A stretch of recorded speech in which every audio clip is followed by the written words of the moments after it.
On a beaucoup parlé de l'abaissement de notation de l'agence Fitch. Est-ce que ça vous rend inquiet? Quelle est votre réaction par rapport à ça? Oui, c'est déplorable qu'un institut comme Fitch met le pays dans une perspective un peu négative. Mais il faut quand même lire le rapport de Fitch qui est bien clair. Ce qu'ils font maintenant, c'est la conséquence de la politique qui a été menée dans le passé, d'une part, et d'autre part, c'est aussi à base des perspectives internationales européennes qui sont quand même plutôt sombres actuellement. Mais en même temps, on peut lire dans le rapportage de Fitch que les actions prévues par le gouvernement présent sont taxées comme vraiment très positives pour le futur de notre économie.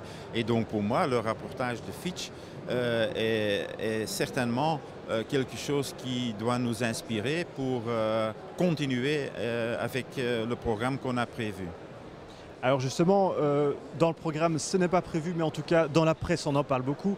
C'est une éventuelle taxe sur les plus-values, sur les actions, voire un impôt sur la fortune. Ça fait beaucoup parler les gens. Est-ce que vous avez l'intention de mettre en place un tel impôt? Les mots du Premier ministre Charles Michel dans les heures passées étaient très clairs. La discussion est fermée. On n'aura pas un tel taxe. De quelle sorte? Donc la discussion est finie et je suis entièrement d'accord avec le Premier ministre parce qu'effectivement, il n'y a rien qui a été prévu dans l'accord gouvernemental concernant ce type de taxe. S'il y a un certain moment dans la discussion qu'on va avoir sur le tax shift qu'on doit encore réaliser dans le futur, on va avoir des choses qui vont être mises sur la table par tous les partenaires de la coalition et on va voir qu'est-ce qui sera mis sur la table à ce moment-là. Mais pour le moment, actuellement, la discussion est entièrement fermée. Le Premier ministre l'a dit clairement et je suis tout à fait d'accord avec son argumentation et ses mots. D'accord. En revanche, en termes d'impôt qui disparaît, c'est le fameux taux de 309%, le fameux taux monstre en cas d'abus.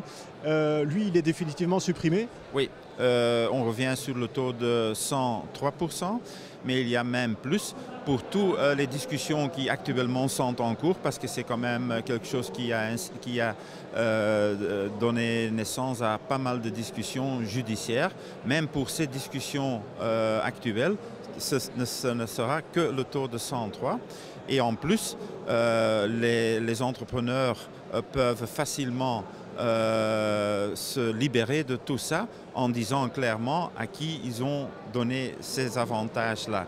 Et puis alors, c'est pour le fisc d'aller vérifier ce qui s'est passé chez ceux qui ont reçu ces montants-là pour voir ce qui en est et ce qui a été fait avec tout ça fiscalement. D'accord. Le gel des plafonds fiscaux, donc par exemple pour l'épargne pension, on pouvait s'immuniser de 250 €, maintenant ce sera 950 €, maintenant ce sera 940 € par an. Est-ce que ça ne crée pas une certaine insécurité juridique? Non, mais je crois qu'il y a ici un peu une atmosphère qui n'est pas correcte. Qu'est-ce que le gouvernement a décidé? De ne pas indexer tous ces montants-là. Donc ça veut dire en 2013, on pouvait déduire 940 €.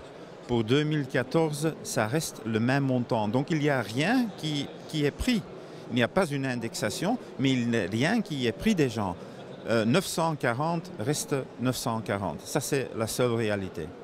D'accord. Juste encore un mot sur Belfius. Est-ce que c'est une banque de trop en Belgique et est-ce qu'il faut la privatiser?